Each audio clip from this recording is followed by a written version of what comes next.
Especially because of Nirvana, under that whole alternative umbrella, you had a lot of music that was, bubbling beneath the surface, slowly gaining some traction, and it kind of broke through. And Pantera could be one of them. I think it might have been Kip Winger himself, talked about Beavis and Butthead, how Stuart, the nerdy kid that they would hang out with, had a Winger t-shirt on, and he knew that, like, they were done because, like, the nerdy kid was wearing his band's t-shirt, and that was it.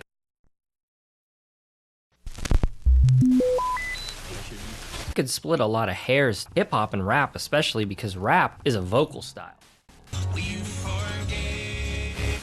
Everyone knows what rock and roll is. It's a very large umbrella. It covers a whole bunch of stuff.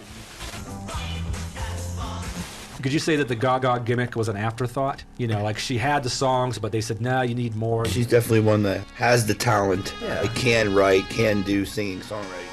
We started coming out to the West Coast in the early 80s. We saw Kennedy's Black Flag flipping all this, really nihilistic punk rock thing. Man, there's a lot of rules in this thing. You gotta wear this chain that way, and you gotta hate this particular kind of politics. It was just like all these rules, and we're like, what are these rules about? We want to make music. Music. I was ready to be born ready. Oh, yes. Sounds a bit like rock and roll, doesn't it? 10 seconds, guys. From Mind Rocket Studio, between Ohio and Pennsylvania, covering the culture of popular music of yesterday and today. Speaking of music, you're listening to it. With your hosts, from the Raw Alternative, Rick Polo, from SYLM, Joe Sinkovich, and Lucas Gola. Here's your anchor, Jimmy Martin. Welcome to the Speaking of Music show. On today's episode, we're going to talk about the new documentary about Kurt Cobain entitled Montage of Heck, directed by Brett Morgan and co-produced by Courtney Love and Kurt's daughter Frances Bean Cobain. And we're also going to get into some other rock documentaries and talk to our guys here and ask them what their favorite rock doc is. But we opened up the episode with one of our Mind Rocket project sessions by a guy named Kevin Finn. The song was Alpha Omega. And you can check out more of those live in-studio performances at our YouTube channel. And that is Jimmy Frost Show at YouTube. But we had the guys, we had an assignment for them, and we were all going to watch the documentary and discuss, our opinions and give some feedback today. So I guess maybe we'll start with Rick. And Rick, what'd you think about Montage of Heck? I thought it was, to sum it up in a word, touching. I think it opened up who he was, for better and worse, to a lot of people who might not even have been fans. I went in as a fan, and I've read a couple of books about him, and thinking I knew a considerable amount, and I was kind of surprised of who he was, and just interesting journey of how he was finding himself from his teenage years, really up through Nirvana. And I would highly recommend it. Do you think that I don't know, when I watched it, I liked it, but I was lost sometimes, like when they did like the really rapid photo montages.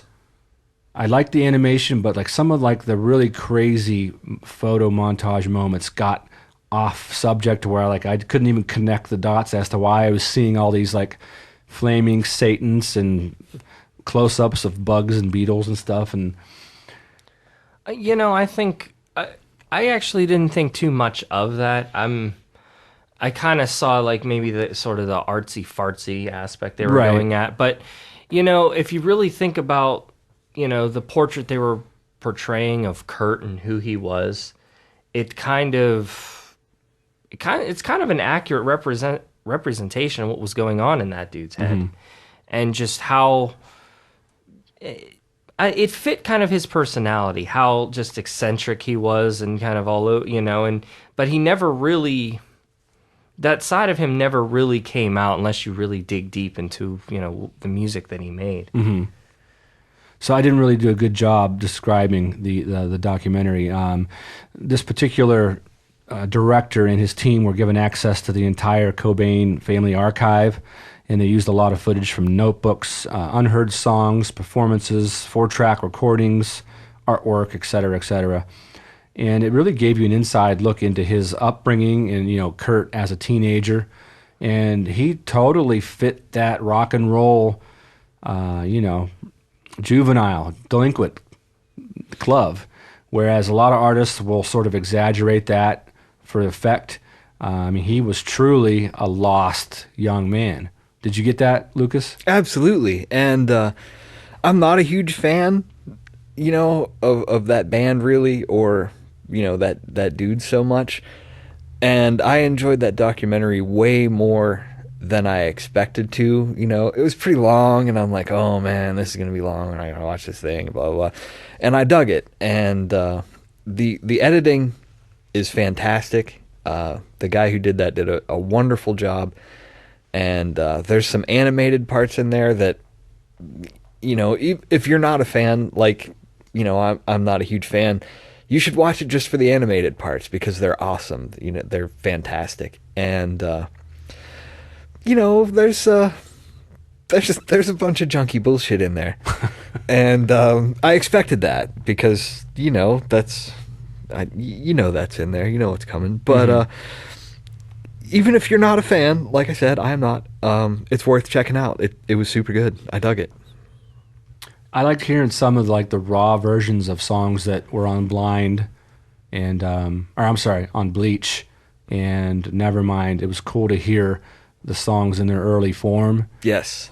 And it gave you a little bit of a window into his process too as a songwriter. And it seemed like he was always noodling and doodling on notebooks.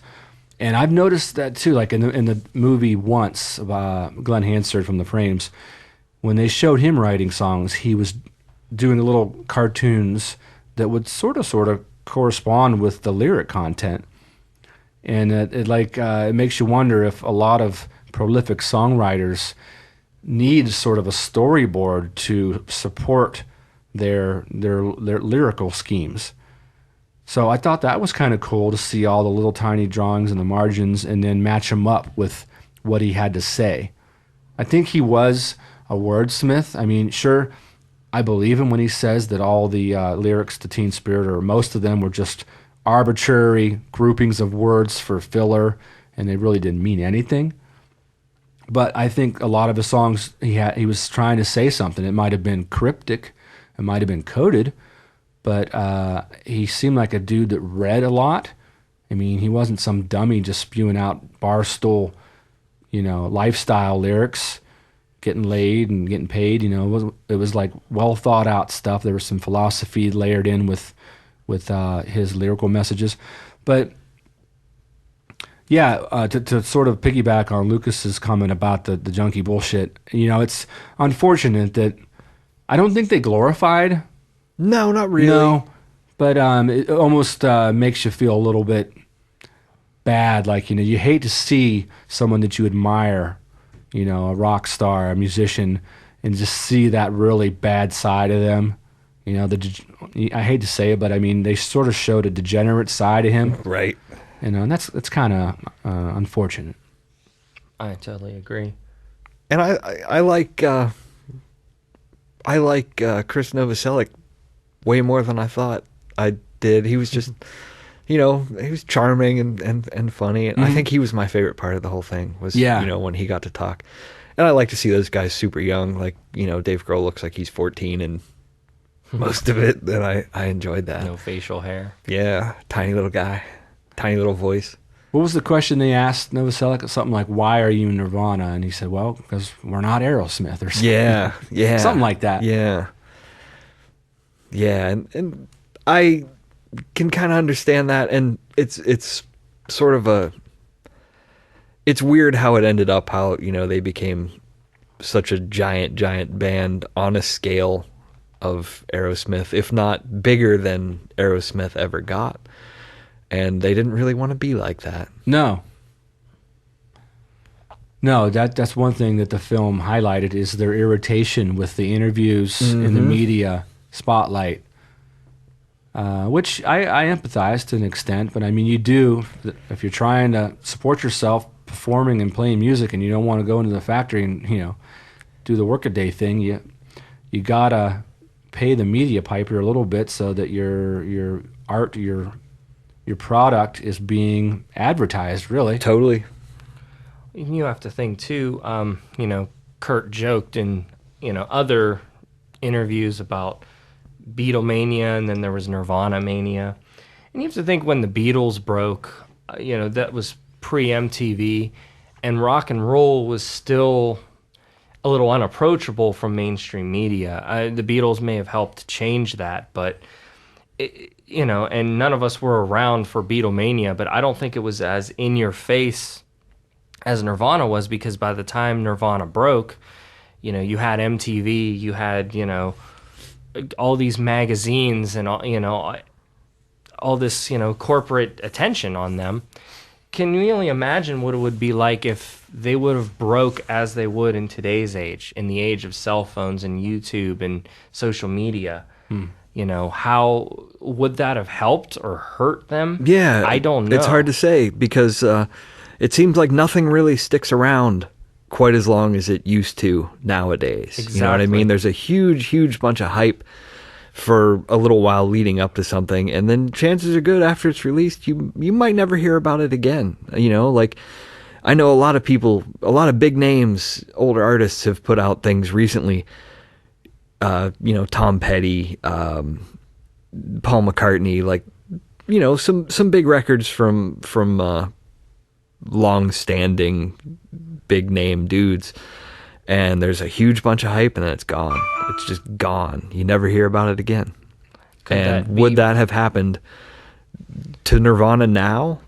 You know what I mean? I'm not sure. It's the attention span of everyone is completely different. Also, I think it's a much more effective crap filter than we had before the internet, social media, etc. Like, as soon as something comes out, once, a few people see it and pan it, like, that's it. It's done. Like, you're not going to discover it on your own because someone that you trust, you heard their opinion and they didn't give it a good review, and that's it. It's gone. You're not going to check it out. You could also argue, too, though, that we have had social media phenomenons. I mean, I'll go out there and say that, Justin Bieber, if he actually hit the scene from YouTube. Right.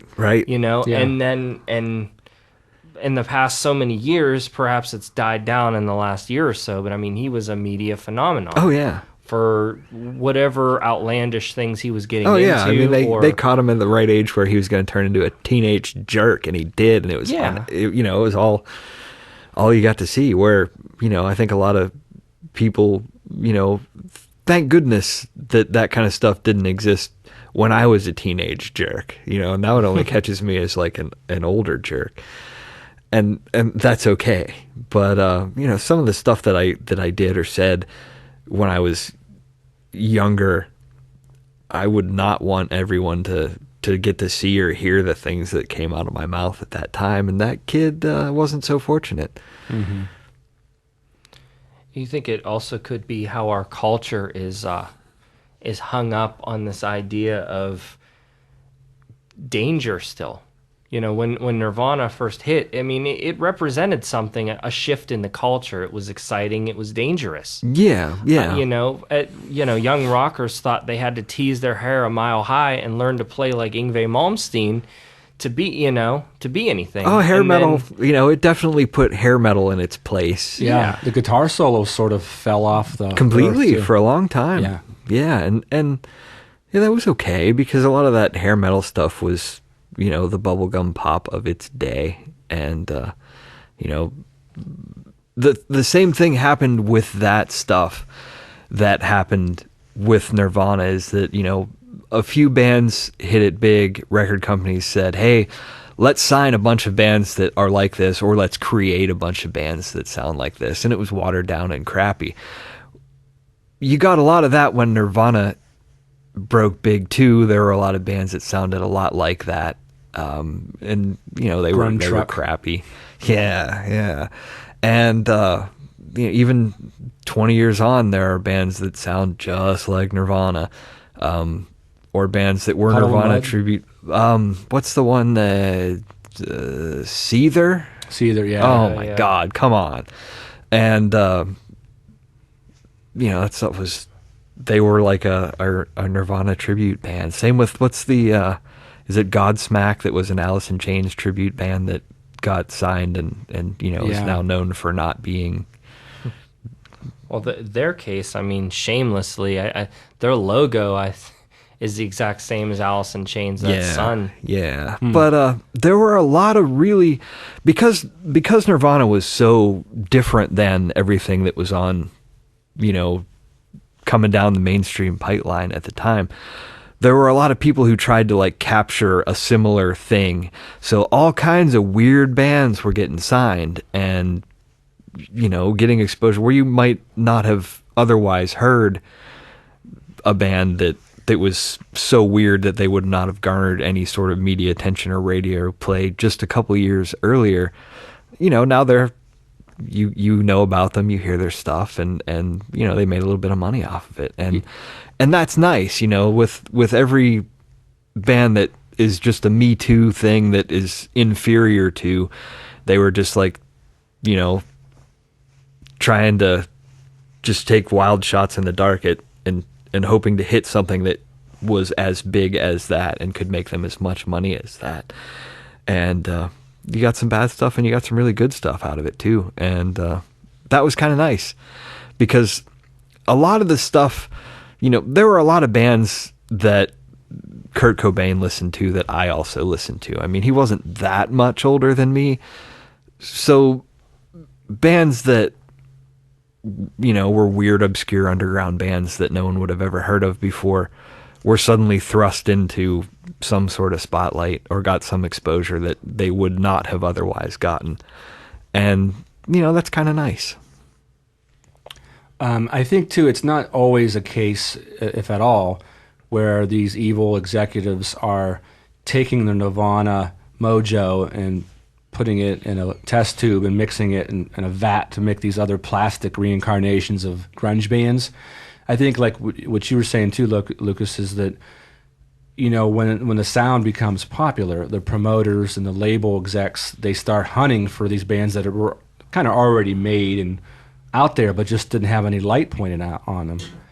So I think that's important to note, that it's not always like, I think the common misconception is that executives like wait for a sound to be popular, go into the lab and just call up a bass player, a guitarist, a drummer, and a singer, and here, sound like these guys. We're going to call you, the waxy nailhead nipples, the Monkees, pigs or something. We'll call you the Monkees, and we'll give you a TV show. Yeah.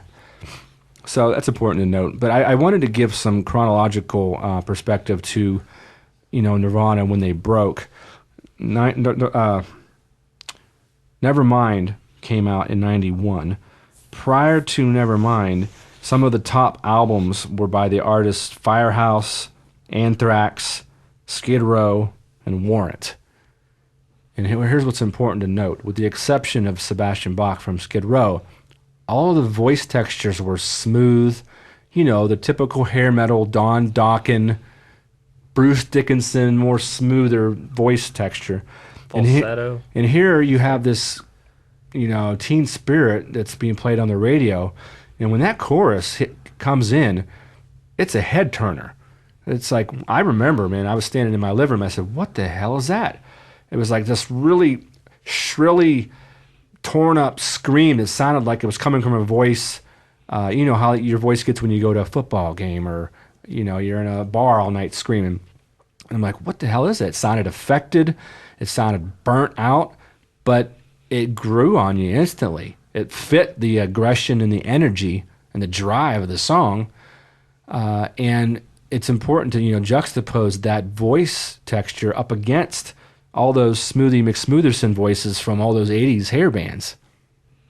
And then grunge was pretty much, Nirvana and grunge basically opened the gates to that kind of vocal sound. And then not too long after, prior to 91, Cowboys from Hell, Phil Ensemble had kind of a smooth voice.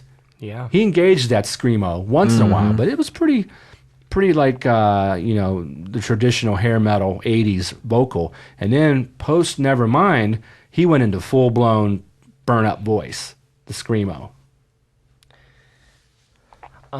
Yeah, in Phil Anselmo's case too, I know that at the same time Nirvana was breaking, a much more underground movement was happening in Florida with death metal, and across the pond over, in Scandinavia, and that you had, black metal breaking. So you had simultaneously a lot of underground, extreme in their own right musical movements happening. I do think it's funny that Nirvana, I think it caught the American mainstream, and I think MTV, at its peak, had a lot to do with that. But, you have to also take into consideration that there were, and especially because of Nirvana, under that whole alternative umbrella, you had a lot of music that was, bubbling beneath the surface, slowly gaining some traction, and it kind of broke through. And Pantera could be one of them. Mm-hmm. Pantera could be one of them. Ministry could be one of them. I think it might have been Kip Winger himself, talked about Beavis and Butthead, how Stewart, the nerdy kid that they would hang out with, had a Winger t-shirt on where they had the Metallica and ACDC. I can't say those letters today. You got it. Anyway, Metallica and ACDC t-shirts on, and he knew that like they were done because like the nerdy kid was wearing his band's t-shirt, and that was it. That was over, And I was glad that was over because I was pretty tired of hearing every rose has its thorn, and I was tired of looking at high school girls with giant bangs, and that all went away. Yeah. And that was nice. So I appreciate them for that. What about other rock documentaries? I'll start off just talking about one of my favorite. Sound City was what my friend described as porn for musicians and studio heads, sound tech heads, and it was too. I mean, not only were you like getting to see Stevie Nicks, Trent Reznor, Paul McCartney, David Grohl in a studio setting doing what they do best, but it fed that that curiosity for gear and recording technology. And it's the whole craft of recording music also. And I tell you what, man, I was just drooling through that whole thing. I thought it was so awesome. Another one, more of a sentimental vibe, is Behind the Lighted Stage by Rush. Oh, yeah. It's so substantial to watch that because it's a longer documentary, but, they take you through when they were just skinny kids playing in this little warehouse, office buildings, and shows them young and clumsy and ambitious, and then by the time it's over, you're seeing them 60 and 65 years old, and I gotta admit I got a little bit stirred up just because whoever made that rock doc, they did a great job capturing the linear timeline of their career, and also it's almost attaching it to their legacy and their life. I felt for Geddy Lee, Alex Lifeson, Neil Peart. I felt for them and like getting signed and all that fame and being in the limelight, pun intended. And like I said, I was just really stirred in watching that and learning more about how their lyrics were so. They turned off so many other artists that were in the limelight during that era. But yeah, I can't recommend those two docs enough. What about you, Rick? Got a favorite? Well, the Rush one you mentioned, Banger Films actually made that. He did the same. He did something that actually I found really interesting on VH1 Classic a couple years ago. It was called The Evolution of Metal, and they started out with the early years and the how the heavy metal sound came to be, and then they explored each of the major subgenres of it.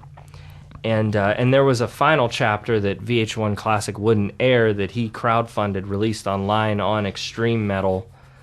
I thought, like, much like the Rush documentary, he has a style of really digging deep and, finding, kind of curving away from the obvious and digging a little deeper to give you that full insight on things. I think documentaries that do that in general really do it for me. You know, some of them that come to mind more recently, kind of not intended for the faint of heart, are The Devil and Daniel Johnston, looking at the life and times of Daniel Johnston, and one that's a little more rare. It's called Fix, the Ministry movie.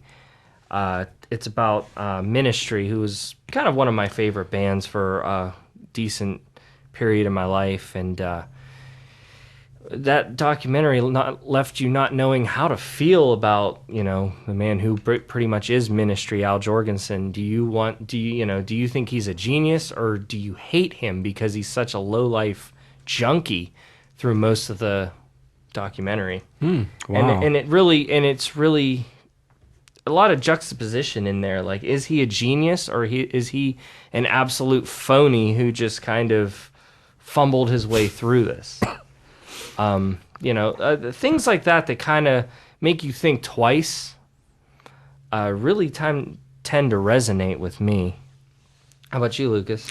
There were a few that I got to see when I was, 14, 15 or so, that kind of, they weren't like, groundbreaking artistic pieces, and they didn't really give you an in-depth, really much of anything into the artists that they were about. But there was one that was attached to Aerosmith's Pump in 1989 called The Making of Pump, and that was the first time I ever got to see a band recording anything in a studio. And and it showed some of the songwriting process and just like the technology that was there in the studio. And then that was fascinating to me because I was just starting to pick up playing an instrument and trying to write my own songs and that kind of thing, and I really dug that. And there was one that was put out about the Red Hot Chili Peppers recording Blood Sugar Sex Magic, which I thought was great. And it, there was equal parts studio stuff, which I really liked. I like to see that kind of thing, and then just Chili Peppers goofing around, which at the time I was absolutely nuts for as well. There's a Minutemen documentary called We Jam Econo that's really good. That is more, just sentimental, Mike Watt reminiscing about D. Boone, which I never get sick of. I like hearing Mike Watt talk and can listen to him for hours and hours. And, I like the Minutemen, and it is sad about D. Boone. Mike Watt's right. I've definitely seen a lot of rock documentaries. Everyone's seen The Last Waltz and being raised by Zeppelin fanatics. I saw A Song Remains the Same many, many times, even though when you're 8 or 9, you don't get, really what's going on. But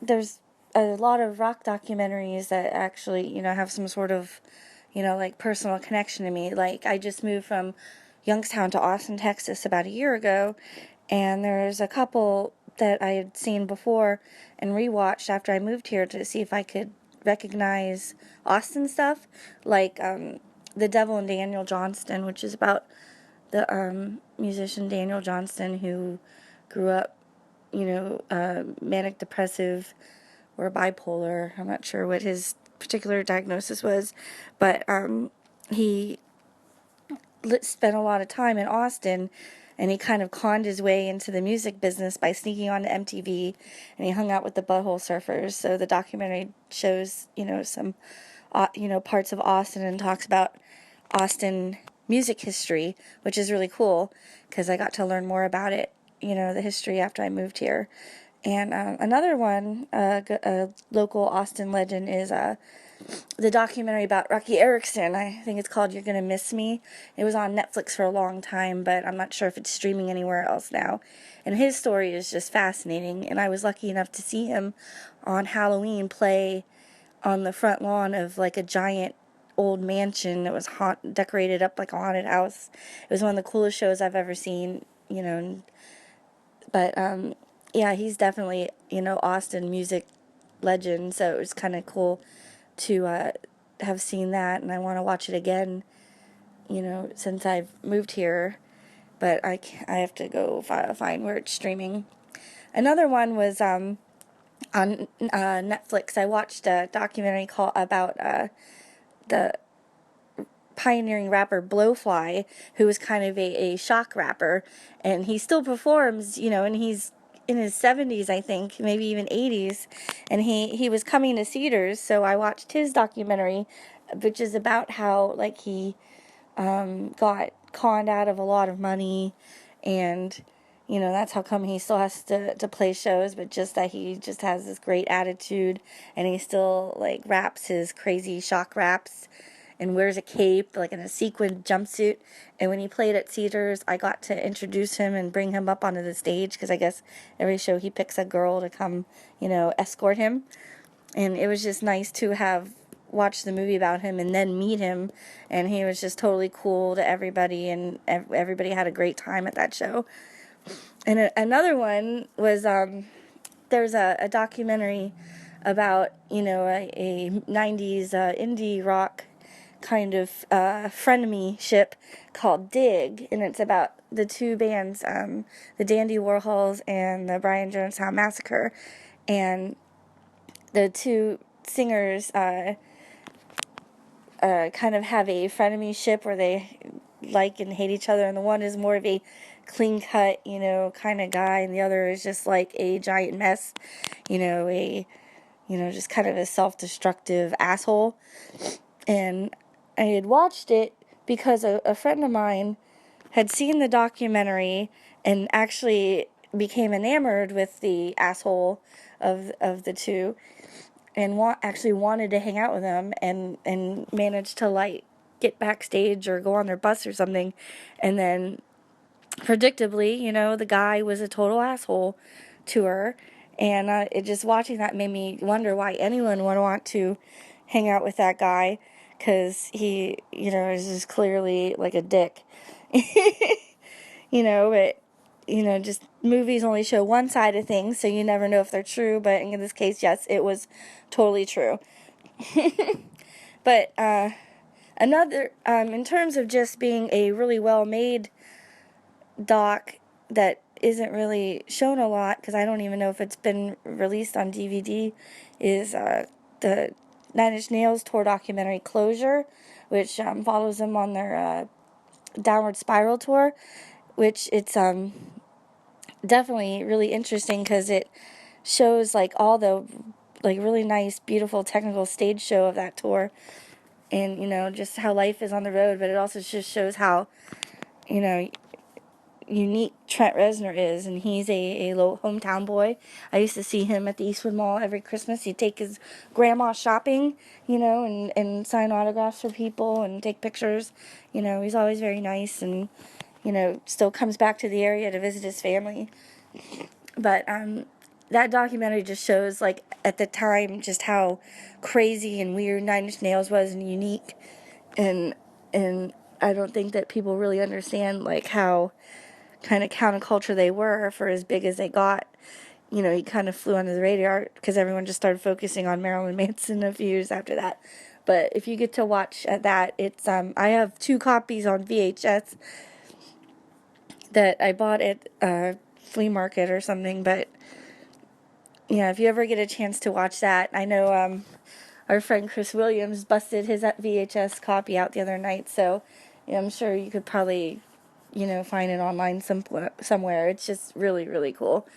But other than that, like, I guess just, you know, rock docs, you know, are still part of, you know, the artistic canon, because they, you know, it's just fascinating to watch how not only just how the music industry works, but just how the wheels go in motion for bands creatively, like what their creative process is, and just like how insane the life is. And sometimes it makes things a lot less glamorous, but sometimes People manage to, still want to be famous musicians after seeing them.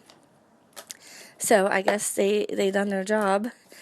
I don't know how accurately they portray things, but it's definitely captures lightning in a bottle, and we should be grateful that we have, the footage and record we have of, like, just, things like the Rolling Stones and just, times in history that cannot be duplicated. So I guess curl up with a good rock doc and listen to some good music and, learn something, I guess. All right, this is Sarah Sapanic. Speaking of music, you're listening to it right now.